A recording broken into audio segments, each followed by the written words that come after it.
جب وہ صحابی گئے جا کر کے دستک دی، دروازہ کھلا، تو کھلنے کے بعد میرے دوستو وہ آدمی باپ نکلا اور نبی کریم صلی اللہ علیہ وسلم کا یہ پیغام سنا دیا کہ اللہ کے نبی نے مجھے بھیجا ہے آپ کی بیٹی کے لیے رشتہ کرنے کے لیے، میں راضی ہوں، آپ شادی کرا دو۔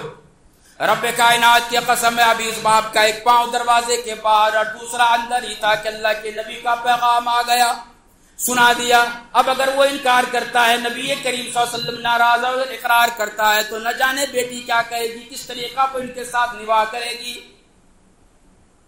باپ اندر گیا، اپنی بیوی سے مشورہ کیا کہ کیا کروں، اس کے پاس تو نہ پیسہ ہے، نہ رہنے کے لیے گھر ہے، نہ ٹھہرانے کے لیے کچھ ہے، نہ صحیح طور پہ کپڑے وغیرہ ہیں۔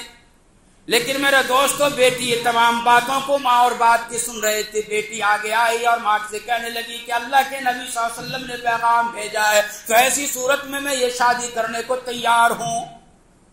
ماں کہتی ہے کہ بیٹی ان کے پاس رہنے کے لیے گھر نہیں ہے، غریب ہے، کالا کلوٹا ہے، مکمل طور پہ دیکھنے میں اچھے طور پہ اچھا نظر نہیں آتا۔ بیٹی یہ کہنے لگی کہ غور کر ابا، نہ اس کے رنگ کالے کو دیکھ، غور کر ابا، نہ اس کے رنگ کالے کو دیکھ، میں تو کہتی ہوں کہ اس کا بھیجنے والے کو دیکھ۔ مانا کہ یہ شخص حسن ماند ہے، لیکن اس کا بھیجنے والا تو چوندھویں کا چاند ہے۔